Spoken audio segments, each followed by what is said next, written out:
샬롬. 인사 나눕시다.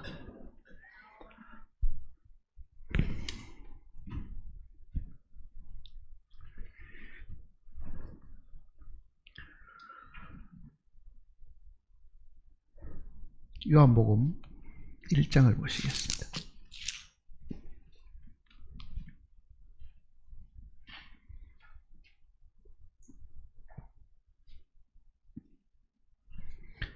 요한복음 1장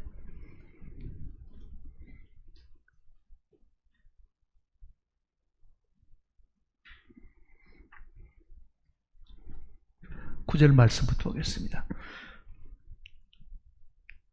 참 빛 곧 세상에 와서 각 사람에게 비추는 빛이 있었나니 그가 세상에 계셨으며 세상은 그로 말미암아 지은 바 되었으되 세상이 그를 알지 못하였고 자기 땅에 오매 자기 백성이 영접하지 아니하였으나 영접하는 자 곧 그 이름을 믿는 자들에게는 하나님의 자녀가 되는 권세를 주셨으니 이는 혈통으로나 육정으로나 사람의 뜻으로 나지 아니하고 오직 하나님께로부터 난 자들이니라.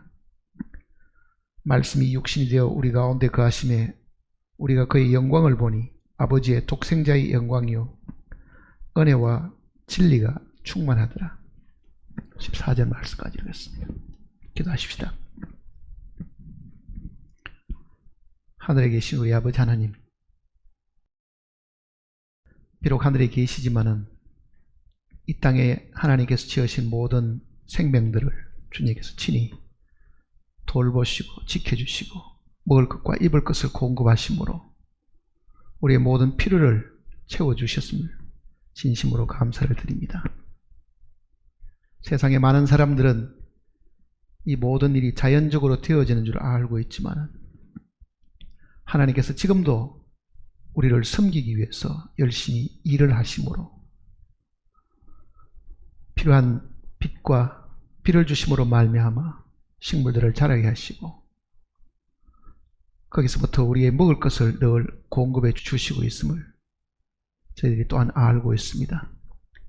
물질적인 것뿐만 아니라 영적인 모든 것들도 하나부터 열까지 하나님께서 다 준비하시고 우리에게 은혜로 주심을 저희들이 알고 있습니다. 매일 먹는 음식과 우리가 매일 취하는 이 양식을 우리가 당연한 것으로 여기지 않게 하시고 하나님께서 우리를 사랑하시고 오늘 이 모든 것을 주셨기에 우리는 마땅히 하나님께 감사하는 마음과 자세를 갖게 하시고 우리가 입을 열 때마다 베풀어 주신 그 은혜를 늘 감사하고 사는 저희들이 되게 도와주시옵소서. 변망덕하지 않게 하시고 항상 우리가 주님의 은혜를 깊이 생각함으로 하나님께 늘 감사하는 삶이 끊어지지 않도록 도와주시옵소서. 거룩하신 말씀을 우리에게 허락하심으로 우리가 읽고 깨닫고 이 가운데서 교훈을 얻게 하셨습니다. 기록된 말씀을 저희들이 읽을 때에 성령께서 이 내용의 참된 모습을 우리에게 보여주시고 성경 속에 있는 이 진리를 우리 안에 주님께서 공급하심으로 생명이 되게 하시고 일상을 살아가는 동안에 이 말씀이 우리에게 능력이 되어서 모든 어려움들과 시련들과 우리가 당하는 여러 가지 괴로운 일들을 능히 이기는 힘이 되게 도와주시옵소서. 우리 중에 여러 사람들이 병 중에 고생하고 있는 일들이 들어 있습니다. 주님께서 각 심령들을 기억하시고 그가 처한 환경과 당하는 어려움 속에서라도 주님을 믿는 믿음을 버리지 않게 하시고 주님을 믿는 그 믿음으로 모든 어려움을 능히 이기도록 도와주실 것을 간구드립니다. 함께 읽은 이 말씀을 통해서 하나님께서 우리에게 주시고자 하시는 교훈과 주님의 거룩하신 뜻을 저희들이 알고자 하오니 말씀을 함께 읽고 묵상하는 우리 모두에게 주님께서 은혜 내려주실 것을 간구드리면서 주 예수님의 거룩하신 이름으로 기도드립니다.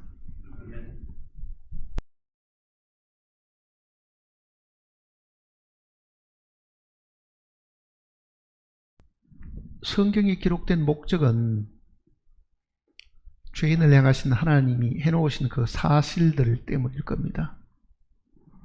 멸망당할 수밖에 없는 인간을 향하신 하나님이 무엇을 계획하셨고 무엇을 이루셨고 또 이루신 사실들을 어떻게 성경을 통해서 기록하셔가지고 우리로 하여금 믿게 하시는지, 성경 전체는 하나님께서 우리를 위해서 베풀어 놓으신 그 은혜에 대한 내용들을 기록해 준 것입니다. 성경이 무엇을 기록해 놓았냐고 물으면은 죄인인 나를 위한 하나님의 이 사랑인데, 하나님이 어떻게 그 일들을 이루시기 위해 가지고 계획하셨고 그거를 성취하시기 위해서 어떤 일을 하셨는가에 대한 이 낱낱이 이 기록들이 이 성경 속에 다 들어 있습니다. 그러니까 성경을 읽을 때 우리가 아무 생각 없이 읽으면은요, 소설책 읽는 것보다 훨씬 더 재미도 없고 얻을 수 있는 것이 아무것도 없습니다. 성경은 바로 나를 위해서 기록된 것이다라는 그 확신을 가지고 읽으셔야 됩니다. 성경에 무슨 내용이 기록되어 있는지를 궁금해서 읽는 것이 아니라 나처럼 이 악하고 또 인간으로 태어났기 때문에 한 번은 죽게 되는데 죽을 수밖에 없는 이 연약한 이 인간을 위해서 하나님이 무엇을 해 주셨는가에 대한 내용을 기록해 놓은 것입니다. 본래 하나님이 사람을 처음 창조하셨을 때는요, 멸망당하는 인간으로 만들지는 분명히 않으셨을 겁니다.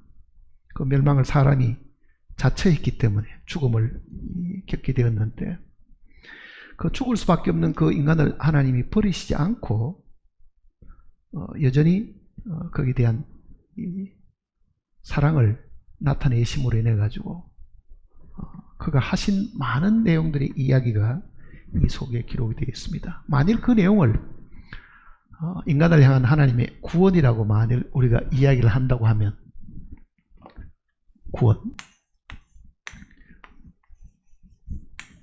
성경은 어떻게 보면요, 구원에 관한 책입니다. 근데 이 구원에 관한 이 내용들을 성경이 여러 각도로 사실은 우리에게 설명을 하고 있습니다. 구원을 받았느냐 이렇게 물으면은 우리는 죄사함을 받았느냐 이렇게 지금 이야기하잖아요. 죄사함. 자, 구원을 받았다는 말은 우리의 모든 지은 죄들을 사함 받은 것을 우리가 알게 되고 믿은 것입니다. 근데 구원이라는 말이 죄사함이라는 말도 있지만 이런 표현도 있습니다. 의롭다함을 얻었다. 칭의. 하나님이 우리를 의롭다 하신다라는 이 표현도 이 구원받은 내용이잖아요, 사실은요. 또 구원을 받았다고 하는 이 말 속에는 이런 뜻도 있습니다. 하나님의 아들이 되었다. 하나님의 자녀가 되었다. 하나님의 자녀 되는 것. 그러니까 이건 어떻게 보면 다시 태어나는 거니까 이 거듭남에 대한 이야기잖아요.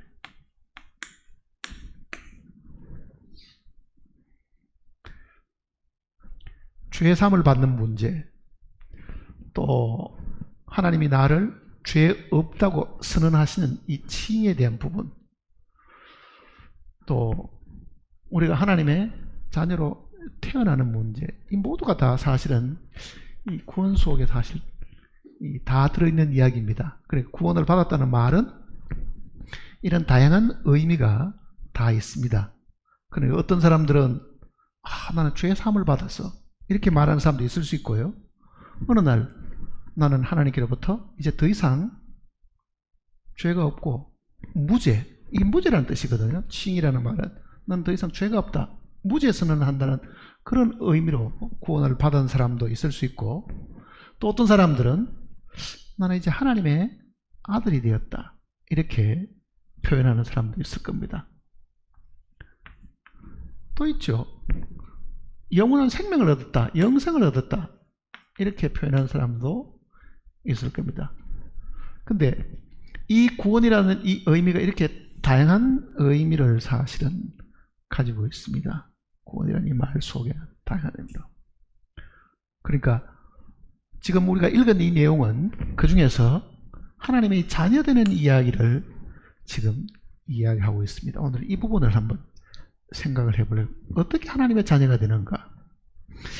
믿으면 죄 사함 받는다는 표현을 우리가 자주 하는데요. 하나님의 자녀는 어떻게 되는 건가? 믿었으니 죄 사함도 받고 동시에 그날 우리는 하나님의 자녀가 된다, 이렇게 생각을 하지만 여기 보면은 더 상세하게 우리에게 가르쳐 주고 있습니다. 12절을 보시면요, 영접하는 자, 곧 그 이름을 믿는 자들에게는 하나님의 자녀가 되는 권세를 주셨으니, 영성을 얻었다 이렇게 표현하지도 않고요, 하나님의 자녀가 되는 권세를 주셨으니. 지금 우리 개역 개정 성경은 이게 자녀라고 표현되어 있고, 본래 원어나 이 다른 킹제임스譯본 같은 데는 이거를 하나님의 아들들이 되는 권세를 주셨으니 이렇게 표현했습니다. 하나님의 아들들이 되는 권세를 주셨으니. 왜냐하면 이곳 말고 다른 곳에서는요, 대부분 하나님의 아들들이 된다 이렇게 표현을 했습니다. 에베소서 1장을 한번 보세요. 에베소서 1장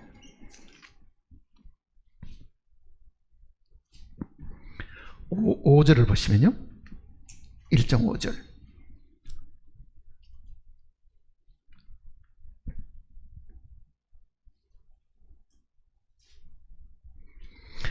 같이 읽어볼까요? 에베소서 1장 5절. 그 기쁘신 뜻대로 우리를 예정하사 예수 그리스도로 말미암아 자기의 아들들이 되게 하셨으니.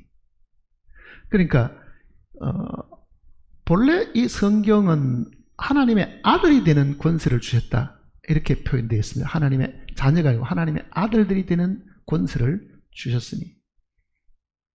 갈라디아서도 한번 보세요. 갈라디아 3장을 보시면요,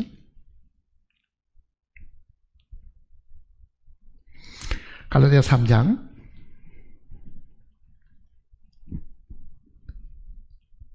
26절입니다.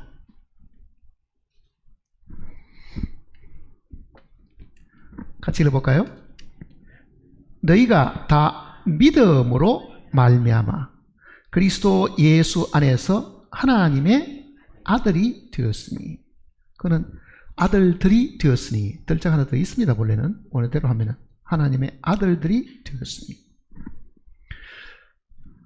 요한복음 내용도 보면요, 빛이 있을 동안에 빛을 믿으라. 그러면 빛의 아들이 되리라. 그렇게 하죠. 하나님의 아들, 그를 빛의 아들, 이렇게 사실은 표현을 했습니다.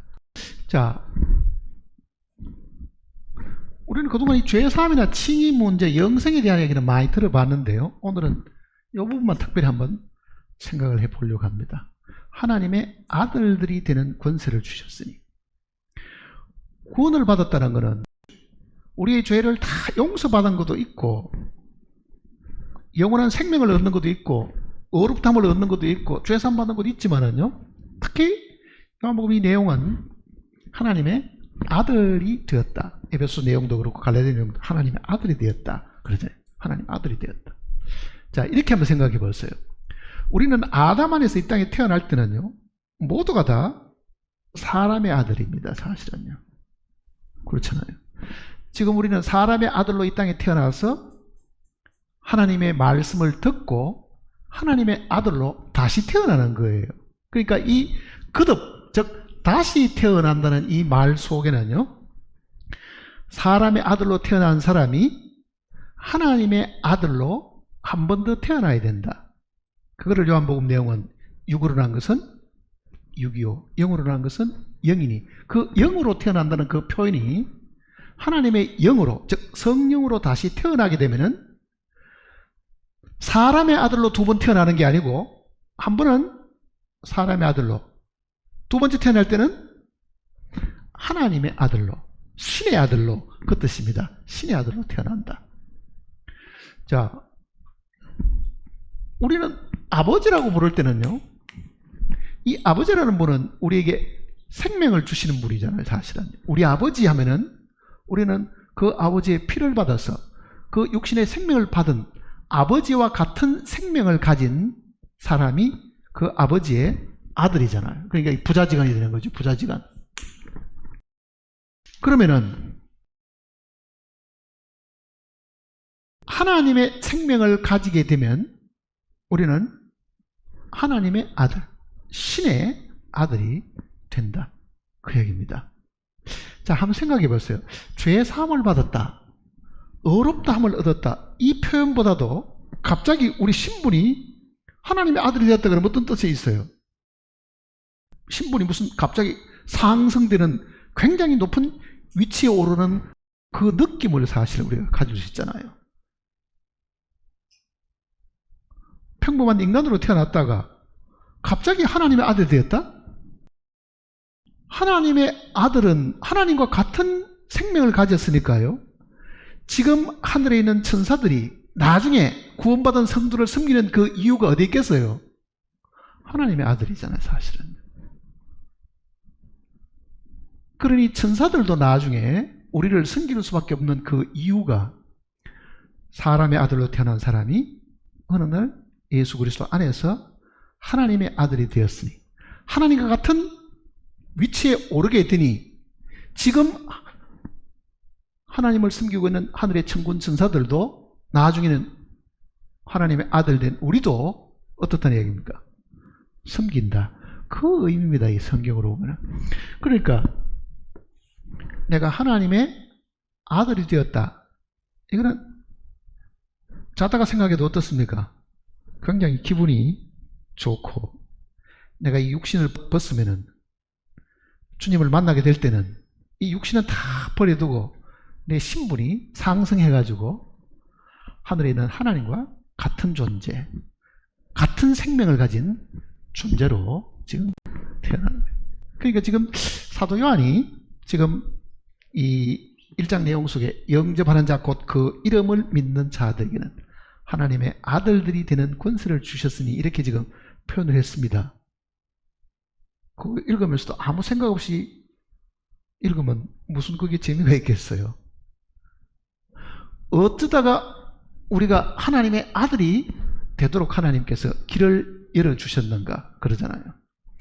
본래 우리는 사람의 아들로 태어났다가요, 사람이잖아요. 근데 마귀와 더불어 짝하고 죄 짓는 순간에 사람의 위치에서 더 떨어져 가지고요, 애사람이 되어버렸습니다. 애사람이 되었다는 말은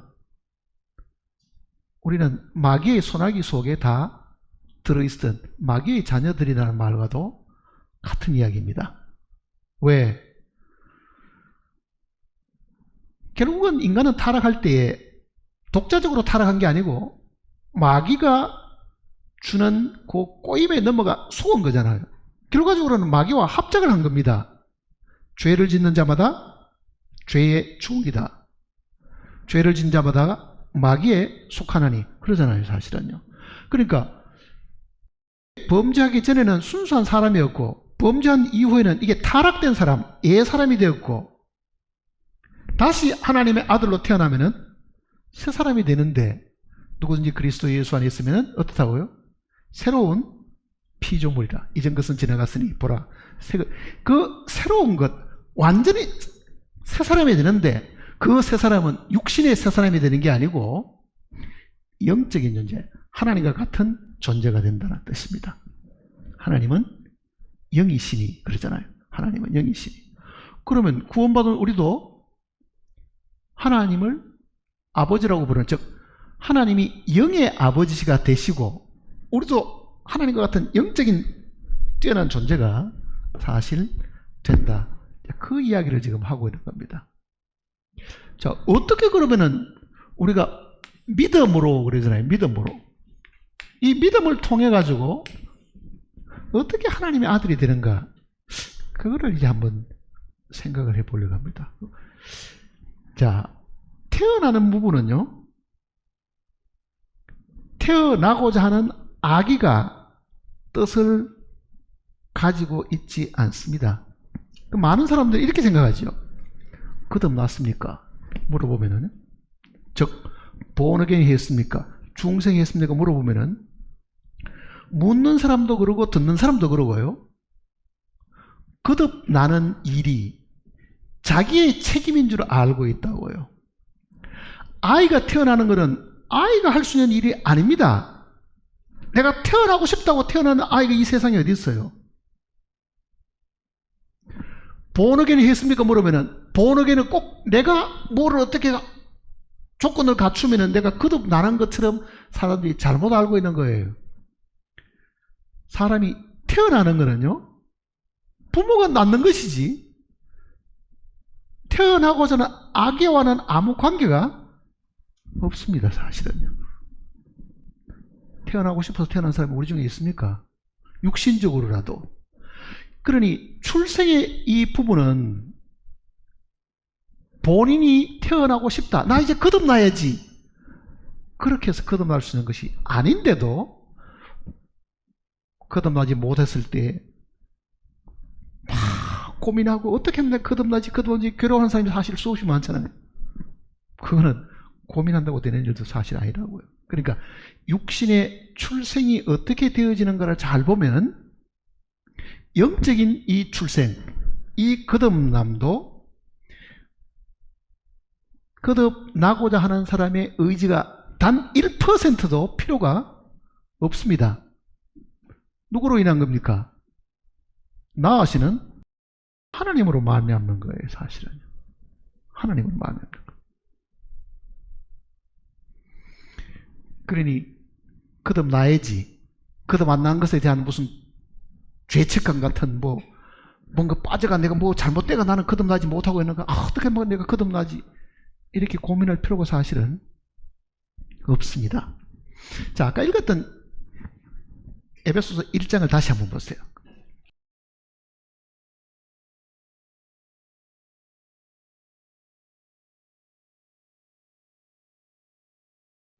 (5절입니다) 에베소 1장 5절.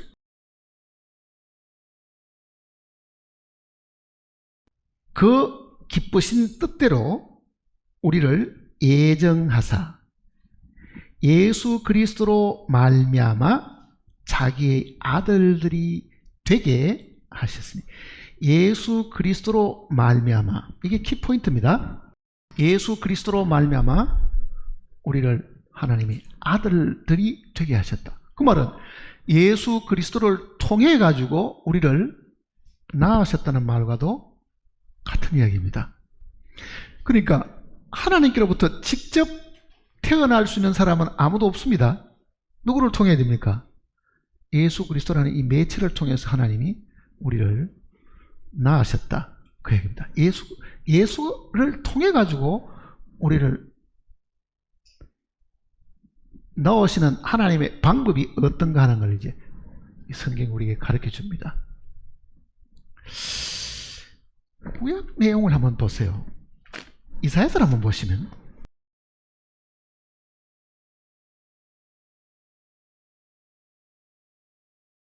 복음 내용을 전하려고 할 때에 제일 많이 전하는 내용이 이사야 53장입니다.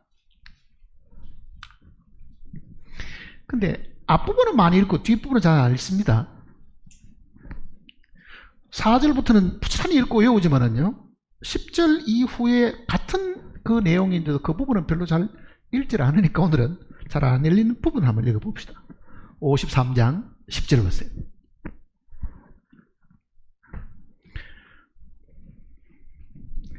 여호와께서 그에게 상함을 받게 하시기를 원하사, 그에게 하는 것은 예수 그리스도입니다. 상함을 받게 하시기를 원하사 질고를 당하게 하셨은즉, 즉 하나님이 예수님으로 하여금 못 박히게 하시고 채찍에 맞게 하시고 고통당하게 하셨다, 그 이야기잖아요. 그 다음 구절을 보면요, 그의 영혼을 속건 제물로 드리기에 이르면 그가 즉 예수 그리스도가 뭐를 본다고요? 씨를 보게 되면. 자, 씨라는 말이 무슨 말입니까? 자손을 본다는 뜻이잖아요. 아니 예수님은 무슨 결혼도 안 하시는 무슨 씨를 보시겠어요?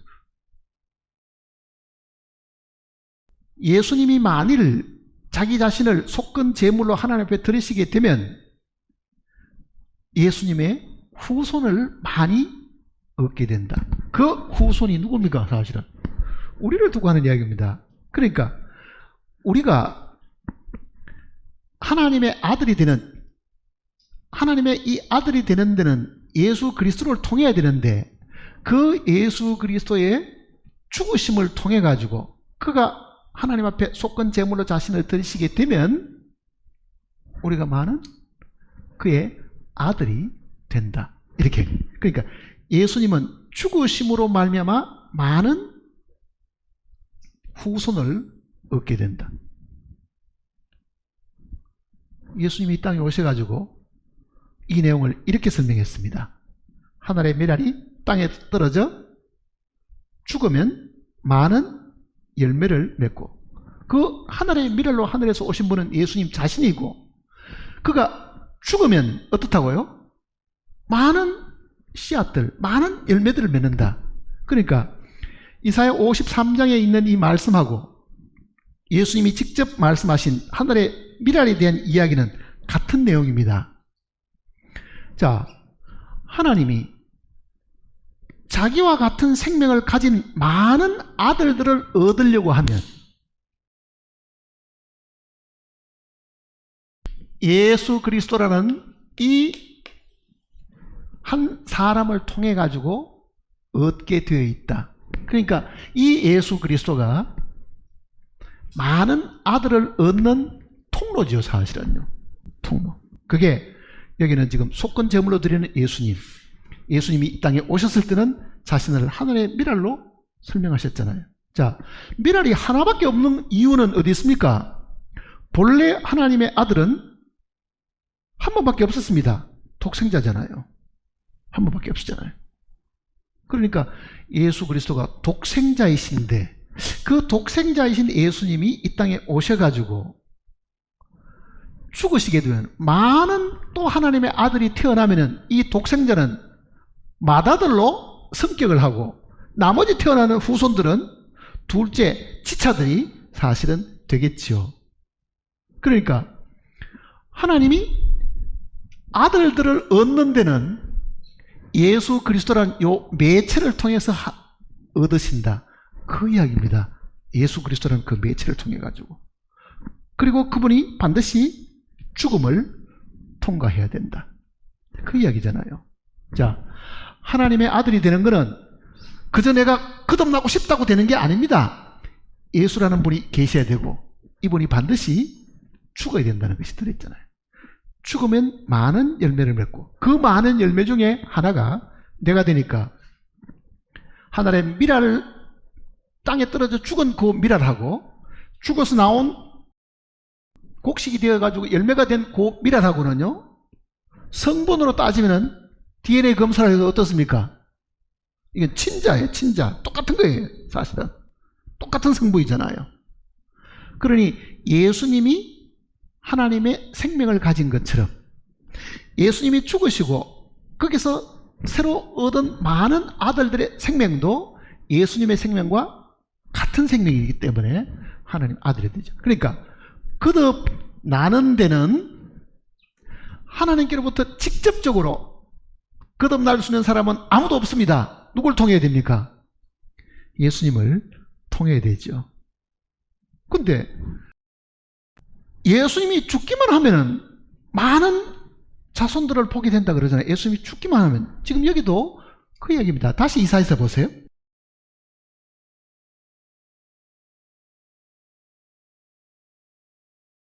10절을 다시 보시면요, 여호와께서 그에게 상함을 받게 하시기를 원하사 질고를 당하게 하셨은즉 그의 영혼을 속건 제물로 드리기에 이르면 그가, 즉 예수 그리스도가 그 말입니다, 후손을, 즉 씨를 보게 되며 그의 날은 길 것이요 또 그의 손으로 여호와께서 기뻐하시는 뜻을 성취하리라.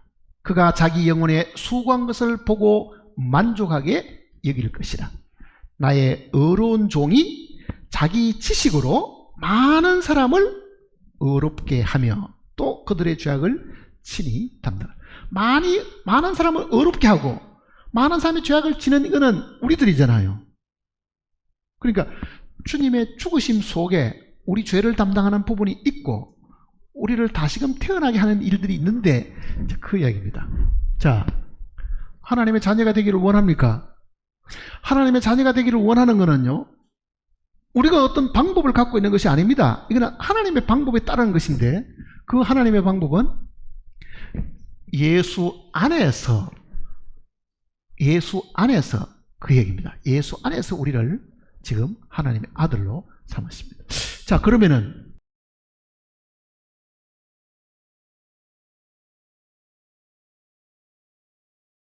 이 10절 이사야 이 53장 10절 이야기대로 그가 자기의 이 영혼을 속건 제물로 드리게 되면, 속건 제물하고 속죄제하고는 다르다고 제가 이야기드렸죠. 이 제사 배울 때도 속건은 우리의 범죄들을 두고 하는 이야기입니다. 우리의 범죄들. 자, 우리의 이 범죄 때문에 자기 자신을 속건 제물로 드리게 되면 많은 후손들을 얻게 된다. 그러니까 예수님이 속건 제물로 드리려면 뭐가 있어야 됩니까?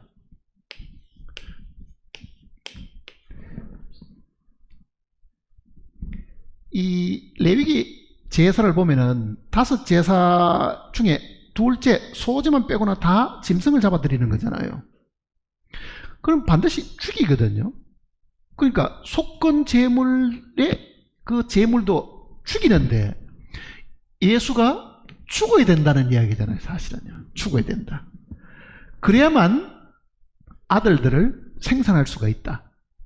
죽어야만 생산할 수 있다. 자, 죽으면 끝인데 어떻게 생산하느냐? 이게 이제 성경이 우리에게 가르쳐주는 비밀입니다. 시편 2편을 보시면요. 시편 2편.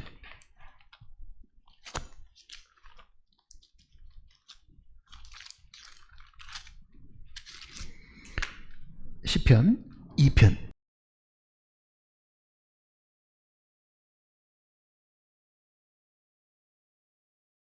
7절에 보세요. 시편 2편 7절. 내가 여호와의 명령을 전하노라. 여호와께서 내게 이르시되 너는 내 아들이라. 오늘 내가 너를 낳았도다. 내게 구하라. 내가 이방 나라를 내 유업으로 주리니 내 소유가 땅끝까지 이르리로다. 내가 철장으로 그들을 깨뜨리며 질그릇같이 부수리라 하시도다. 자, 7절부터 9절까지 그 내용은 예수님에 대한 예언입니다. 사실은요. 예수님에 대한 예언인데 여기에 너는 내 아들이라 오늘 내가 너를 낳았도다 하는 이 표현은요, 예수님이 베들레헴에 태어나시는 때를 이야기하는 것이 아닙니다. 이거는 죽음에서 다시 살아나시는 그때를 두고 내가 너를 낳았다고 말씀하시는 거예요. 제가 그렇게 해석하는 게 아니고 성경이 우리에게 그렇게 가르쳐 줍니다. 사도행전 13장을 보시면, 사도행전 13장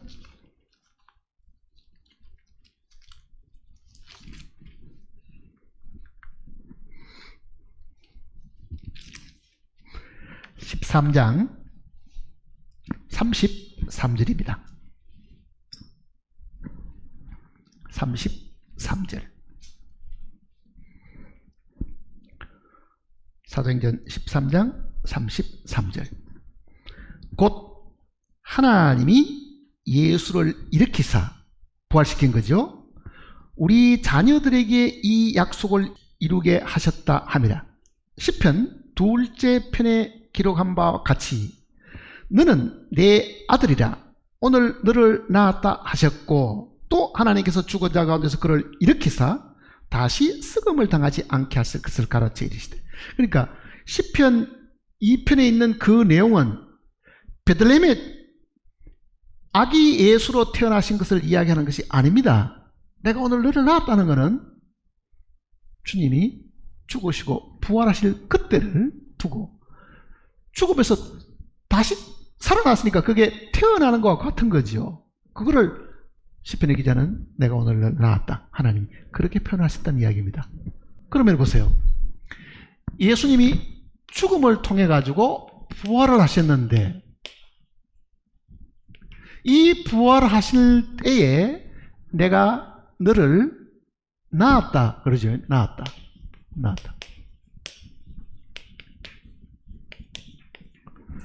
부활시킨 것은 하나님이 하신 겁니다. 마치 부모가 자녀를 놓듯이, 마치 자녀에게 부모가 생명을 나누어 주는 것처럼, 낳는 거는 생명을 주는 거잖아요. 하나님께서 예수님을 죽게 하시고 부활시키는 이 부활은 예수님을 다시 낳은 것과 마찬가지인데, 그 얘기잖아요. 낳은 것과 마찬가지인데, 문제는 예수님만 그러면 그때 생명을 얻었었느냐? 아니죠. 이 예수님의 이 부활 속에는 우리가 그 속에 들어있은 거예요, 사실은요. 그래서 우리가 그 안에서 태어난 겁니다. 예수님의 부활은 우리가 하나님의 자녀로 태어나는 순간이라고요, 사실은.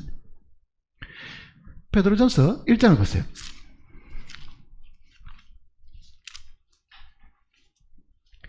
베드로전서 1장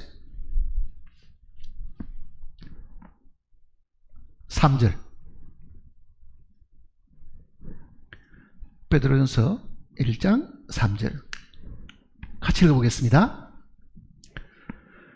우리 주 예수 그리스도의 아버지 하나님을 찬송하리로다.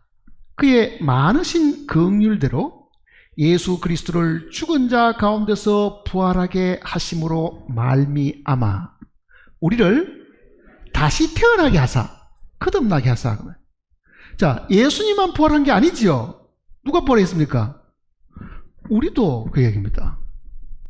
우리도 그 안에서 어떻다고요?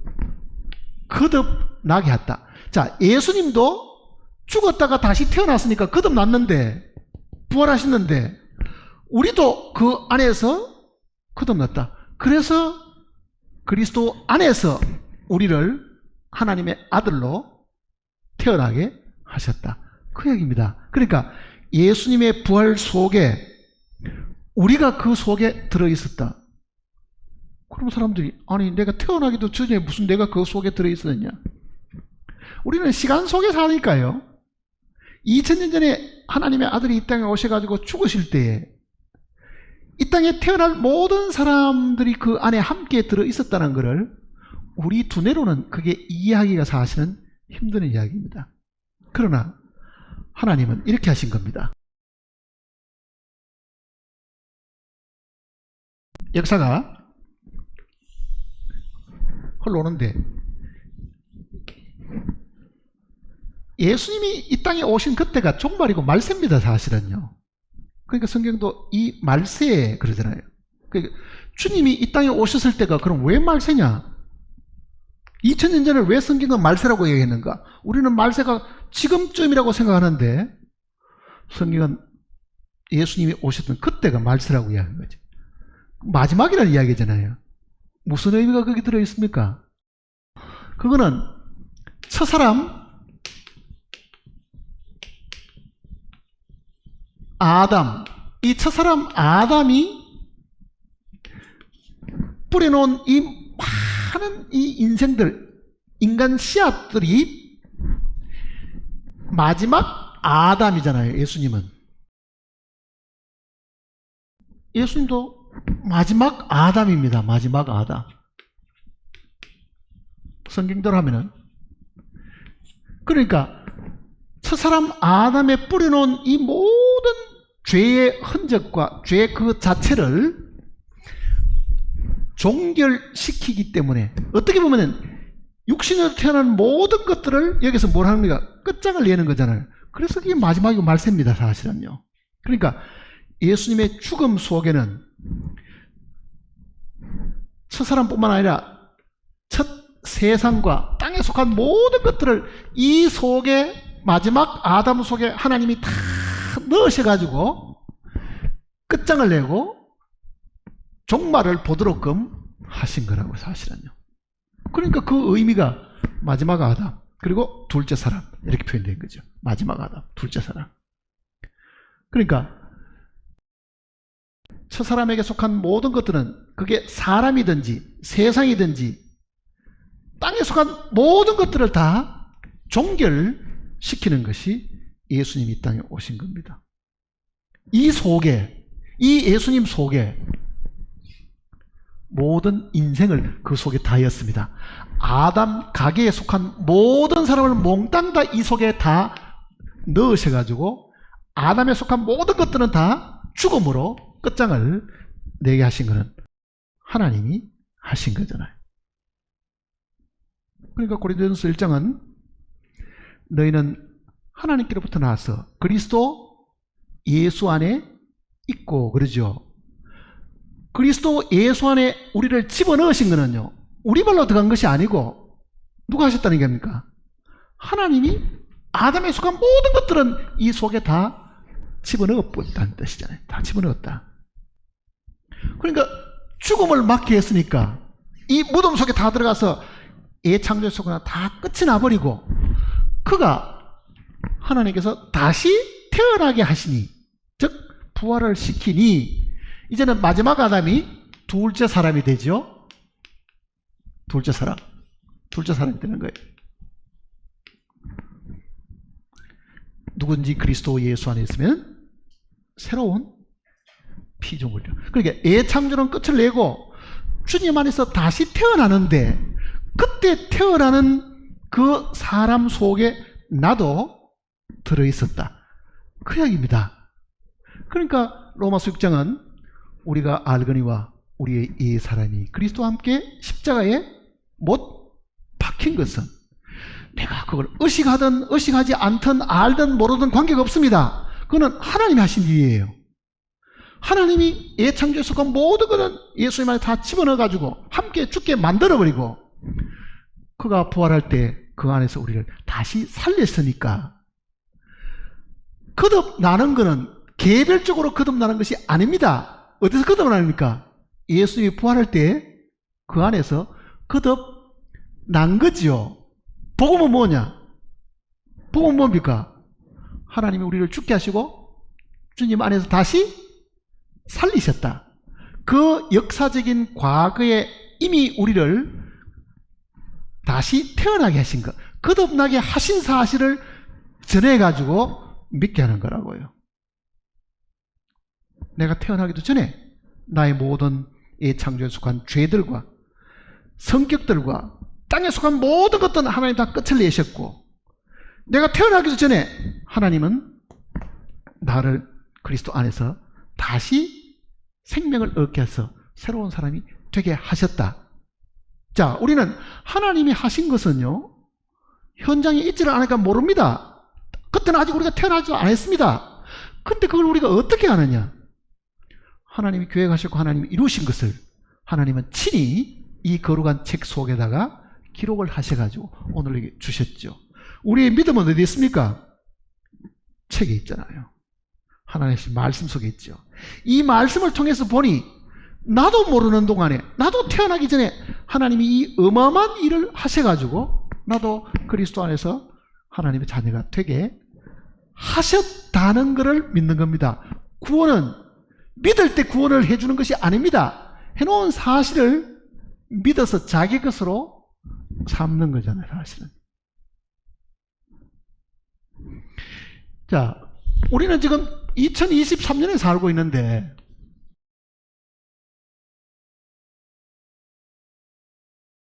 하나님이 하신 것은 언제냐? 예수 그리스도를 통해서 2000년 전에 하신 거잖아요. 2000년 전에 하신 것은 구속이라고 말한다 그러잖아요. 구속. 우리는 이 단어를 잘 구분해 써야 됩니다. 구속. 구속은 하나님이 얻으신 겁니다. 구원은 내가 얻는 거라고요. 하나님이 얻은 것이 뭐냐? 하나님은 저 사람이 마귀에게 쏘가가지고 잃어버림을 당한 거예요. 그러니 하나님이 잃어버린 거를 하나님이 아들을 보내서 피로 값주고 사셨죠. 하나님 편에서 얻으신 것은 구속입니다. 그러니까 구속은 돈으로 지불하고 다시 찾는다는 뜻이네요. 다시 찾는다. 그러니까 2000년 전에 일어난 이 구속 속에 우리의 거듭남도 그 속에 들어있는 거예요. 죽으시고 부활하신 것. 그 구속을 오늘 우리는 하나님의 이 거룩한 성경 통해 가지고 읽고 이 말씀을, 이 약속을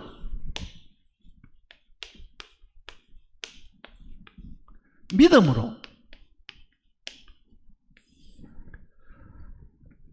받아들이게 되면 이 구속이 내 것이 되죠. 그러니까 그걸 우리는 구원이라고 말하잖아요. 구원. 구원은 내가 얻는 겁니다. 구속은 하나님이 잃어진 양을 되찾고, 여인이 잃어버린 드라크마를 되찾고, 탕자의 아버지가 아들을 되찾는 거하고 똑같은 거예요. 그 아들을 찾는 거는 아버지 쪽의 이야기지만은 아들이 집에 와서 가락지를 얻거나 새 옷을 입거나 혹은 신발을 새로 얻어 신게 된 거는 이거는 자기가 얻는 거잖아요, 사실은요. 자, 복음은 뭐냐? 복음은 이미 하나님께서 다 해놓으신 사실을 하나님이 기록으로 남겨주셨고, 이 기록된 성경을 통해서 내가 듣고 배워가지고 그 다음 뭐 하는 겁니까? 받아들이는 거죠. 그러니까 그때 내 것이 되는 겁니다, 사실은요. 믿을 때 구원해 주는 건 아니죠. 믿을 때 사망의 생명으로 끄집어내 주는 게 아닙니다. 이미 다 해놓은 거예요, 사실은요. 그래서 가끔 사람들이 이 생명책에 이름이 지워지는 이야기를 물어보는 분이 있어요. 구원받은 사람도 모세도 내 이름을 지워주소서 뭐 그런 표현을 했기 때문에, 생명책이란 곳에, 자, 생명책이 있는데 손영수,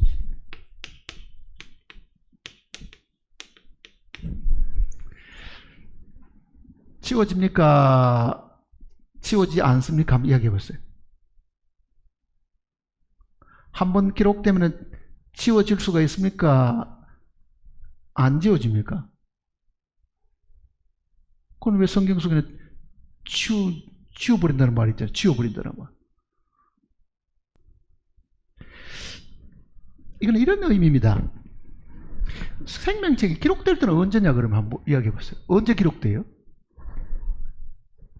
언제 내 이름이 생명책에 기록돼요?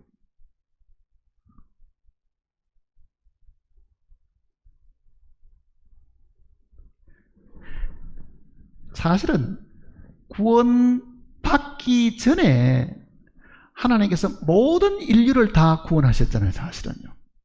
어떻게 보면 그때 우리 이름도 그 속에 들어 있었는데, 믿지 않으면 그 이름이 뭐가 돼버리겠어요? 무효가 돼버리는 겁니다, 사실은. 그날로 무효가 돼버리는 거죠.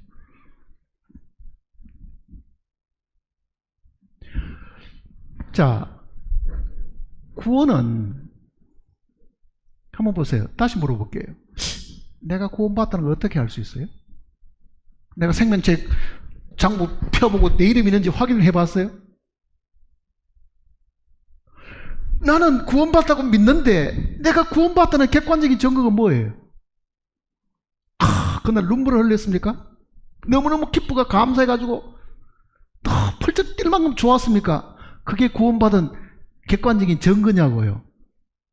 그러면 모든 사람이 다 그런 기쁘고 펄쩍 뛰어야 되겠는데, 구원받은 사람 중에는 그저 빙긋이 웃다가 말하는 사람도 있고, 감정의 이 높고 낮은 차이는 사람마다 다 다르잖아요. 자, 내가 구원받았다는 객관적인 증거는 어디 있어요? 뭐가 내가 구원받았다는 걸 내가 스스로 확신하는 거 말고 밖에서 내가 구원받았다는 객관적인 증거가 뭐 있어요? 무엇을 보면 내가 구원받았다는 걸 알 수 있어요?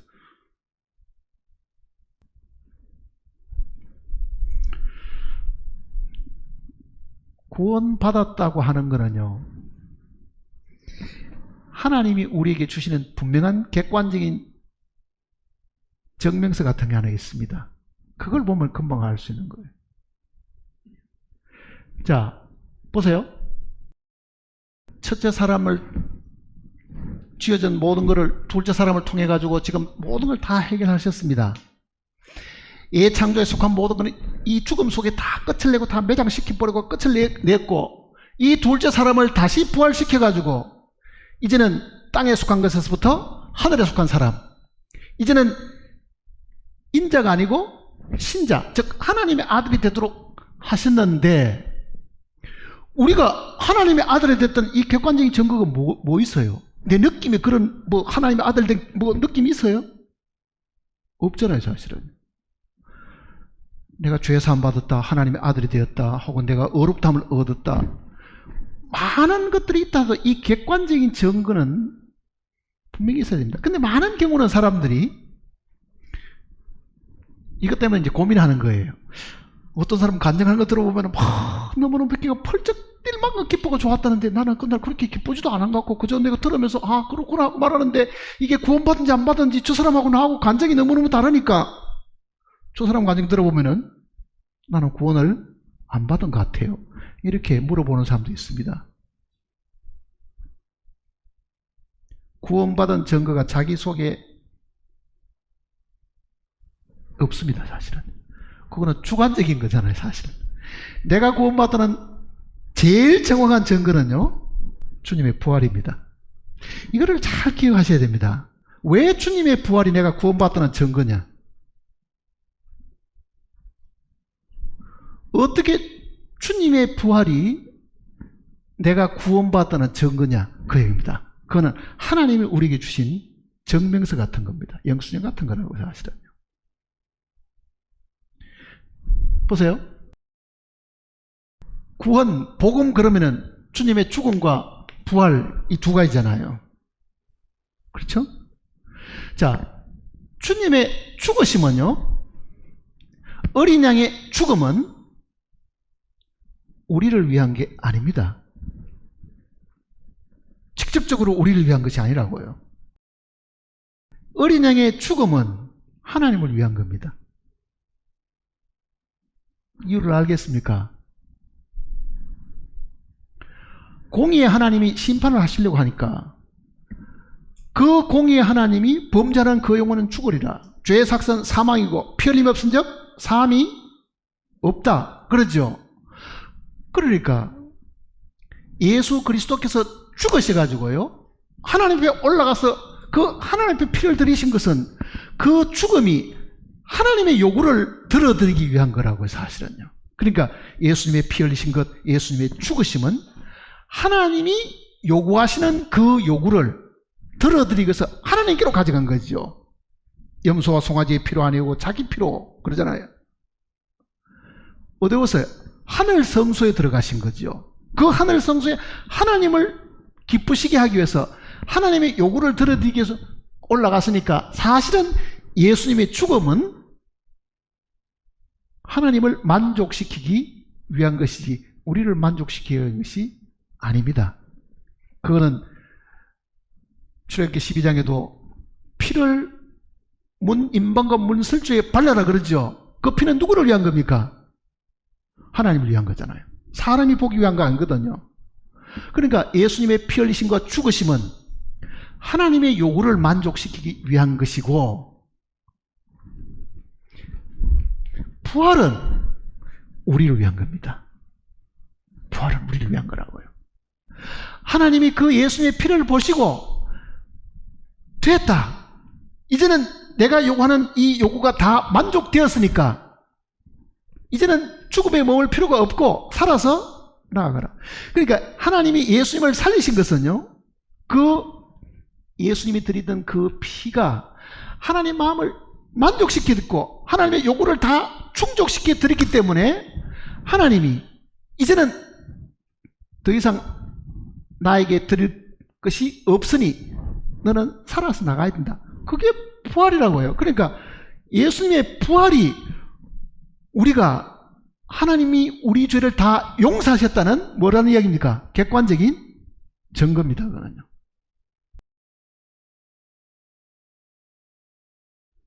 그래서 사도들이 처음 복음을 전하던 그 내용, 사도행전 내용을 읽어보면요, 예수님의 죽음을 전하지 않았습니다.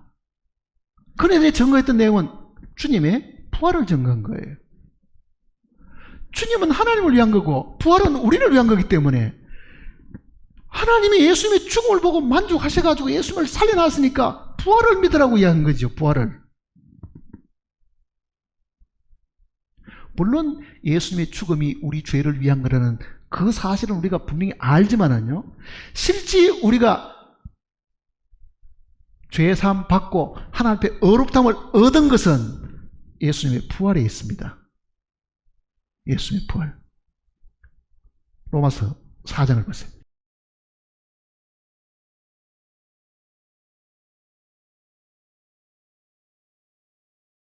25절입니다.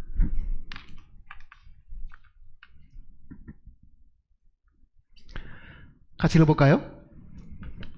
예수는 우리가 범죄한 것 때문에 내 주민이 되고, 이건 하나님께 자신을 드렸다는 뜻이잖아요. 또 우리를 의롭다 하시기 위하여 살아나셨느냐. 자, 자신을 하나님께 드려가지고 이제 하나님이 만족하셨기 때문에 하나님은 우리를 향해가 뭐라고 이야기하셔야 됩니까? 이제는 무죄야. 너는 이제는 죄가 없어. 너는 의롭다함을 얻어서 라고 선언하는 것이 칭의인데요, 그 칭의의 내용이 뭐냐? 부활이라는 이야기잖아요. 부활. 의롭다 하시기 위하여 살아나셨다. 더 정확한 의미는 우리가 의롭다함을 얻었기 때문에 하나님이 그를 살리셨다, 이런 뜻입니다. 하나님이 우리를 살리신 거는 그가 하나님의 모든 요구를 다 만족시켜 드렸기 때문에 그가 우리를 다시 살리셨다. 그러니까 우리가 믿는 예수 그리스도라고 하는 것은요, 예수 그리스도를 믿는데 그 믿음은 부활이 있는 겁니다. 부활이. 그러니까 양고기를 먹되 날것으로나 물에 삶아서 먹지 마라 그러잖아요. 어린 양을 먹어야 되는데 날거로나 삶아서 먹지 말고 반드시 어떻게 하라고요? 불에 구워 먹어라 그러잖아요. 예수님을 믿되, 예수님을 우리가 받아들이되 날거로로, 즉 죽으시기 전에 그 예수님이 아니고, 그 어린 양이 아니고 십자가에 불에 굽히시고 부활하신 주님을 두고 한 이야기입니다. 그 내용도. 그러니까 우리의 이 믿음은 죽고 부활하신 것에 있는 겁니다. 그래서 로마서도 이렇게 이야기하잖아요. 네가 만일 네 입으로 예수 그리스도를 주로 시인하며 또 하나님께서 그를 죽은 자 가운데서 살리신 것을, 즉 부활을 믿으면 구원을 얻으리니, 이렇게 된 거잖아요. 그러니까 우리의 믿음은 주님의 죽음이 있지 않고 어디 있습니까? 부활하신 데 있습니다. 우리는 예수님의 죽으심이, 예수님의 그 보혈이 어떻게 하나님의 마음을 만족해 했는지는 우리는 모릅니다. 그거는 하나님과 예수님 두 분 사이의 일이라고요. 두 분 사이에.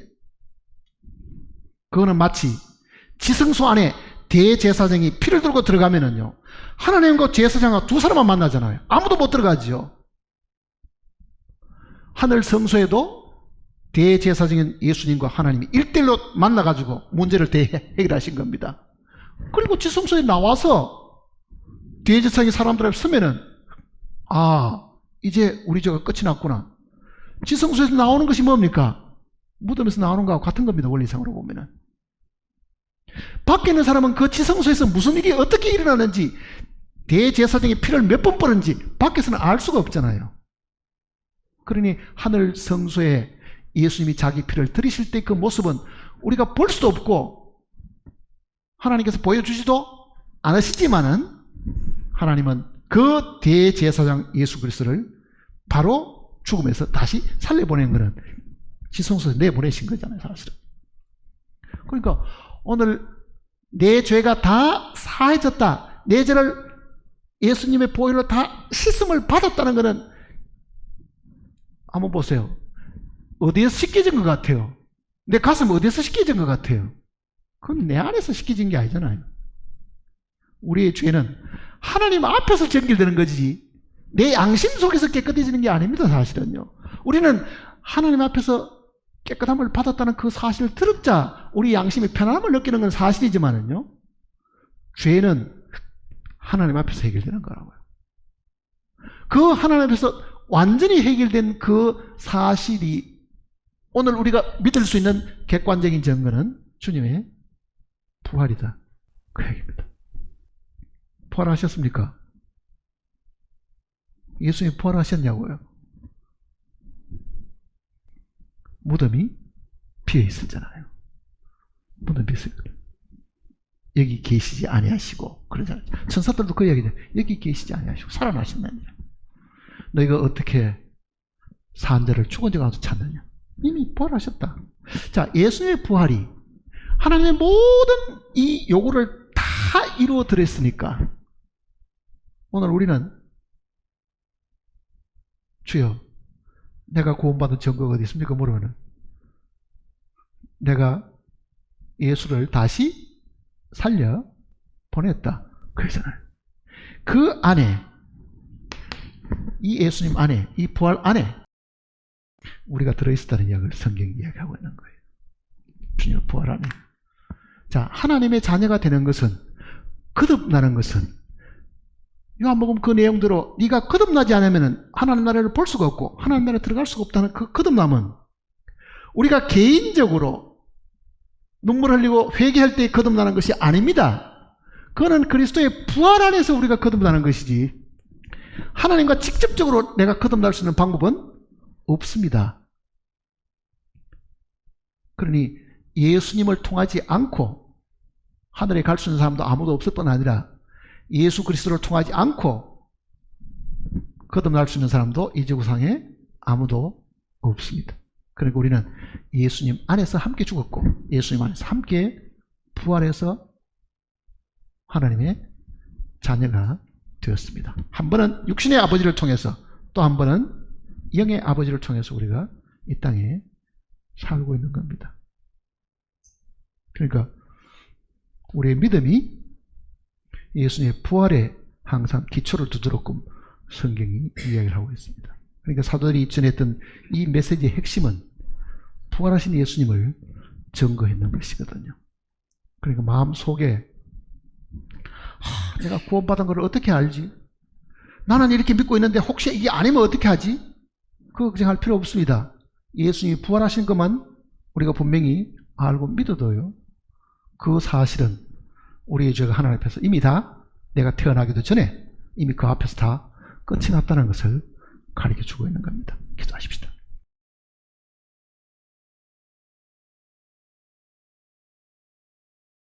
살아계신 아버지 하나님, 참으로 감사를 드립니다. 이 땅에 오신 예수 그리스도를 통해서 우리를 죽게 하시고 그를 다시 살리심으로 말미암아 우리를 거듭나게 하셨다고 말씀하셨습니다. 우리는 예수 그리스도 안에서 새 생명을 얻은 새로 지음받은 피조물이 되었음을 분명히 저희들이 알고 믿고 있습니다. 이 거룩한 믿음을 우리에게 허락하셨으니 더 이상 흔들리지 않게 하시고 주님 만나는 그날까지 이 믿음 가운데서 살다가 주님을 만나게 하시옵소서.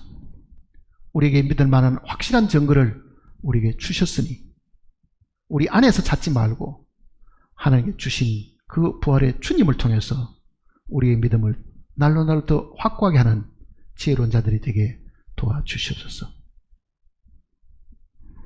우리가 부르는 찬송과 감사드리는 이 기도를 통해서 하나님께서 영광을 받으시옵고 매일매일 삶 속에서 우리가 이 은혜의 담비를 매일같이 받고 자라는 저희들이 되게 도와주시옵소서. 우리를 죄악 가운데서 구원하시고 지금도 하늘 성소에서 우리의 연약함을 대신 강구하시는 우리의 주 예수님의 거룩하신 이름으로 간절히 기도드립니다. 아멘.